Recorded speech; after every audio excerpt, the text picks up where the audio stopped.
Hello दोस्तों, कैसे हैं आप। आशा करती हूँ दोस्तों कि आप सब अच्छे ही होंगे। तो दोस्तों, आज की इस वीडियो में एक बार फिर से आप सभी का स्वागत है। दोस्तों, आज की इस वीडियो में हमारा टॉपिक है सेल। दोस्तों, पार्ट 1 में हमने सेल के बारे में जाना था, समझा था। तो दोस्तों, आज की इस वीडियो में ये सेल टॉपिक का पार्ट 2 है। दोस्तों, इस टॉपिक में हम सीखने वाले हैं टाइप्स ऑफ सेल, मतलब सेल के प्रकार, कोशिका के प्रकार। तो दोस्तों, आज की ये वीडियो आपके लिए बहुत ही ज्यादा इम्पोर्टेंट होने वाली है। तो दोस्तों, वीडियो को बिल्कुल भी स्किप मत कीजिए। दोस्तों, सेल टॉपिक से कॉम्पिटिटिव एग्जाम में बहुत सारे प्रश्न पूछे जाते हैं। तो दोस्तों, इसलिए आप वीडियो को पूरी अवश्य देखें, क्योंकि दोस्तों इस वीडियो को देखने के बाद आपको कहीं और जाने की जरूरत नहीं पड़ेगी। तो दोस्तों, आइए वीडियो में आगे बढ़ते हैं और जान लेते हैं हमारा पॉइंट नंबर 11 के बारे में। तो दोस्तों, हमारा पॉइंट नंबर 11 है जीव द्रव्य। दोस्तों, पहली वीडियो में हमने पॉइंट नंबर 1 से लेकर 10 तक देख लिए थे। तो दोस्तों, आइए जान लेते हैं जीव द्रव्य क्या है। दोस्तों, जैसा कि हमने पहले ही देखा था कि केंद्रक में द्रव्य भरा होता है। दोस्तों, जो केंद्रक में द्रव्य भरा रहता है वह केंद्रिका द्रव्य कहलाता है। केंद्रक में जो द्रव्य भरा रहता है वह केंद्रिका द्रव्य कहलाता है, तथा कोशिका में जो द्रव्य भरा रहता है वह कोशिका द्रव्य कहलाता है। दोस्तों, कोशिका द्रव्य तथा केंद्रिका द्रव्य को मिला दिया जाए तो वह जीव द्रव्य कहलाता है। आशा करती हूँ दोस्तों कि आपको जीव द्रव्य समझ में आ गया होगा। दोस्तों, केंद्रिका द्रव्य और कोशिका द्रव्य को मिला दिया जाए तो वह जीव द्रव्य कहलाता है। आइए दोस्तों, अगले पॉइंट के बारे में जान लेते हैं। हमारा पॉइंट नंबर 12 है सिलिया और फ्लैजिला। सिलिया और फ्लैजिला। तो दोस्तों, आइए इसको डिटेल्स में जान लेते हैं। दोस्तों, सिलिया और फ्लैजिला केवल एनिमल सेल्स में ही पाए जाते हैं, मतलब केवल जंतु कोशिका में ही पाए जाते हैं। दोस्तों, सिलिया और फ्लैजिला कोशिका के बाहरी भाग में पाए जाते हैं। दोस्तों, इनकी संरचना बल के समान होती है, हेयर लाइक स्ट्रक्चर होती है।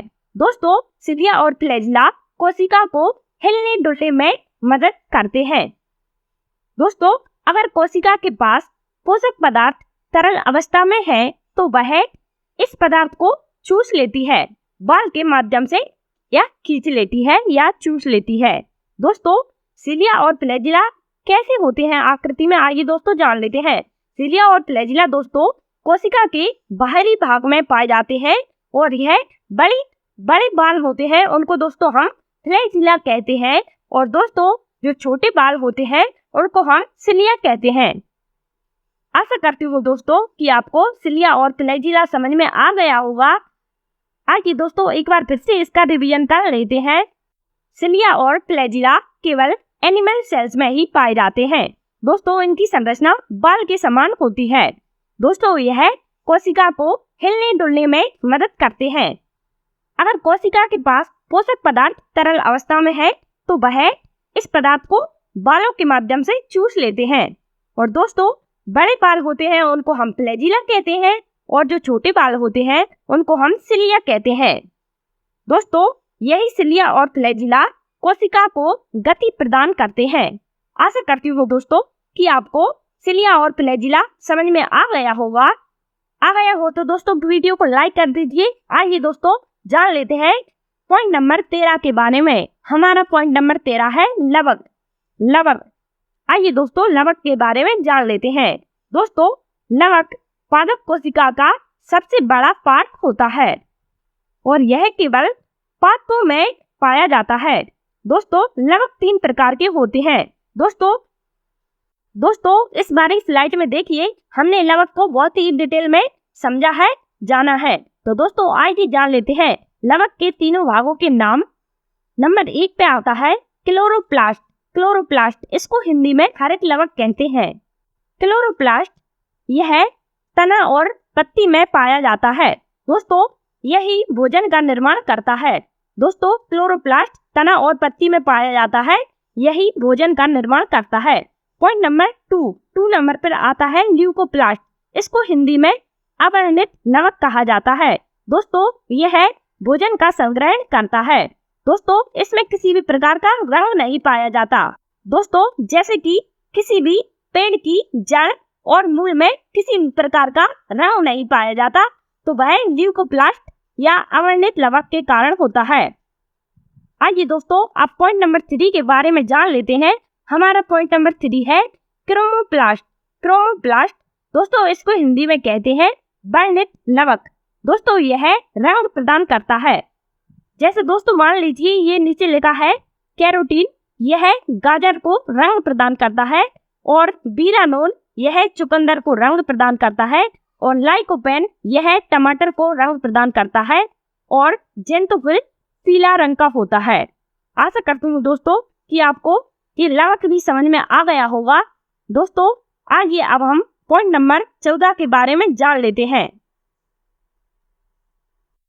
पॉइंट नंबर 14 गुणसूत्र, इसको इंग्लिश में क्रोमोसोम कहा जाता है। क्रोमोसोम, आइए दोस्तों जान लेते हैं क्रोमोसोम के बारे में। दोस्तों गुणसूत्र या क्रोमोसोम केंद्रक में उपस्थित होते हैं। दोस्तों जब हम क्रोमोसोम को जूम करके देखते हैं तो उसमें उसके अंदर डीएनए, आरएनए और जीन्स दिखाई देते हैं। दोस्तों ये गुणसूत्र केंद्रक में उपस्थित होते हैं और दोस्तों इनकी संख्या 40 होती है, मतलब 23 जोड़ी होती है। दोस्तों मेल में 44+2 गुणसूत्र पाए जाते हैं और इनका आकार XY प्रकार का होता है, और दोस्तों फीमेल में ये गुणसूत्र 44+2 प्रकार के पाए जाते हैं और इनका आकार XX प्रकार का होता है। आशा करती हूँ दोस्तों कि आपको पॉइंट नंबर 14 गुणसूत्र समझ में आ गया होगा। तो दोस्तों आइए एक बार फिर से इसका रिवीजन कर लेते हैं। दोस्तों गुणसूत्र केंद्रक में उपस्थित होते हैं। जब हम गुणसूत्र को जूम करके देखते हैं तो इसके अंदर डीएनए, आरएनए और जीन्स पाए जाते हैं। दोस्तों मेल में XY प्रकार के गुणसूत्र पाए जाते हैं और फीमेल में XX प्रकार के गुणसूत्र पाए जाते हैं। हमारा क्वेश्चन है मानव शरीर की सबसे छोटी इकाई क्या है? तो इसका सही जवाब हो जाएगा कोशिका। सेल मानव शरीर की सबसे छोटी इकाई है। आइए दोस्तों अब हम जान लेते हैं अगले क्वेश्चन के बारे में। तो दोस्तों आइए जान लेते हैं अगले क्वेश्चन के बारे में, पादप कोशिका और जंतु कोशिका में अंतर। दोस्तों आइए जान लेते हैं बिल्कुल सरल भाषा में। जंतु कोशिका एनिमल सेल और पादप कोशिका प्लांट सेल। दोस्तों इन दोनों के बीच में डिफरेंट मतलब अंतर है, वह जानेंगे, और दोस्तों इन दोनों के बारे में जो समानताएं पाई जाती हैं उनके बारे में जानेंगे। तो दोस्तों आइए जान लेते हैं जंतु कोशिका। दोस्तों जंतु कोशिका छोटी होती है तथा आकार गोल होता है। जंतु कोशिका छोटी होती है तथा आकार गोल होता है, और पादप कोशिका बड़ी होती है तथा आकार में चपटी या चौकोर होती है। दोस्तों जंतु कोशिका में वैक्यूल छोटा होता है। जंतु कोशिका में वैक्यूल छोटा होता है और पादप कोशिका में वैक्यूल बड़ा होता है। जंतु कोशिका में सिलिया और फ्लैजिला पाए जाते हैं। पादप कोशिका में कोशिका भित्ति और प्लास्टिड पाए जाते हैं। प्लास्टिड पाए जाते हैं। दोस्तों प्लास्टिड का एक ही भाग पाया जाता है, हरित लवक या क्लोरोप्लास्ट। आइए दोस्तों अब हम इन दोनों के बीच में क्या क्या पाया जाता है उसके बारे में जान लेते हैं। दोस्तों इन दोनों में कोशिका झिल्ली पाई जाती है और माइटोकॉन्ड्रिया पाई जाती है।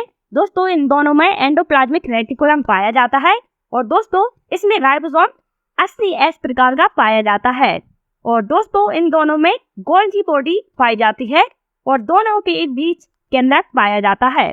दोस्तों दोनों के बीच सेंट्रोसोम पाया जाता है। आशा करती हूँ दोस्तों कि आपको जंतु कोशिका और पादप कोशिका समझ में आ गया होगा दोस्तों, और इन दोनों में क्या क्या समानता पाई जाती है वो भी आपको समझ में आ गया होगा।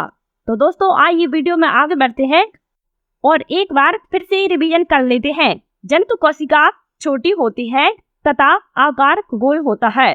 पादप कोशिका बड़ी होती है तथा आकार में चपटी या चौकोर होती है। दोस्तों जंतु कोशिका का वैक्यूल छोटा होता है और पादप कोशिका का वैक्यूल बड़ा होता है। जंतु कोशिका में सिलिया एंड फ्लैजिला पाए जाते हैं।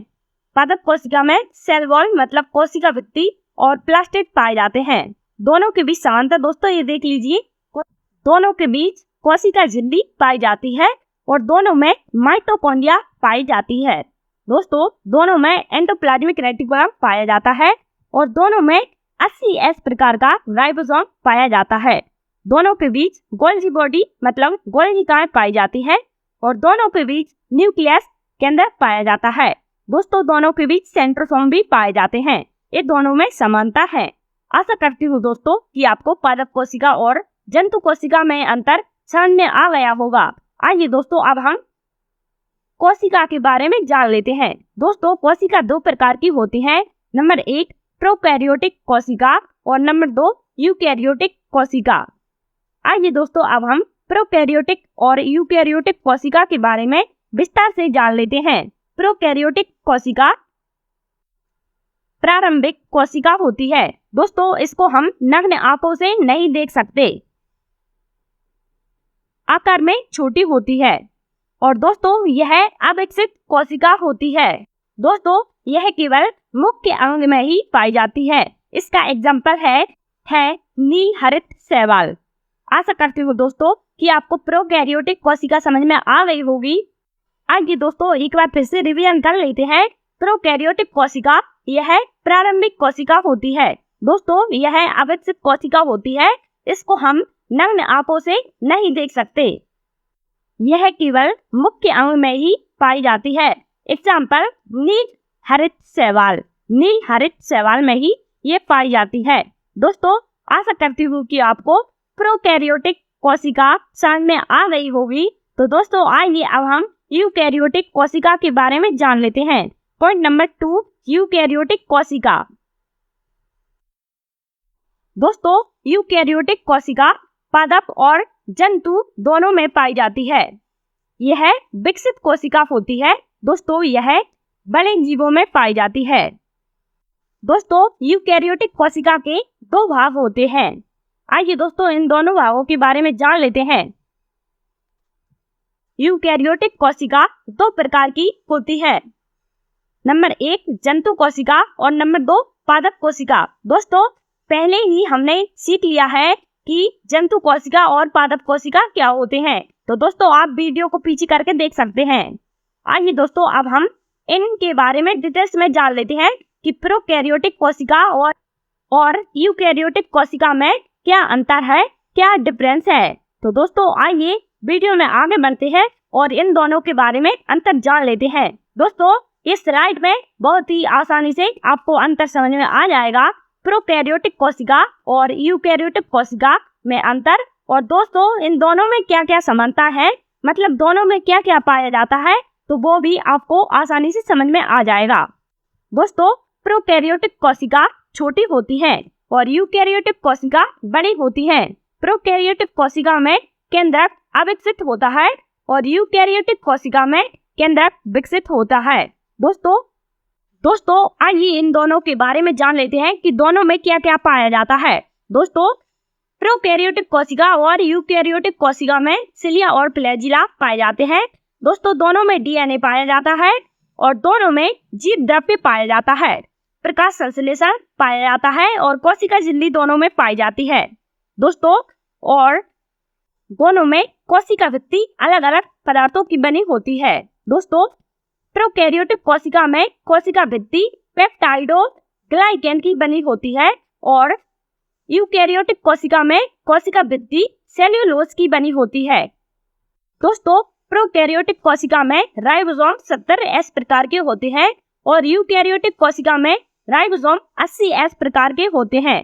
दोस्तों यूकैरियोटिक कोशिका में माइटोकॉन्ड्रिया पाई जाती है और गोल्गी बॉडी पाई जाती है और दोस्तों सेंट्रोसोम भी पाया जाता है और दोस्तों यूकैरियोटिक कोशिका में लाइसोसोम भी पाए जाते हैं।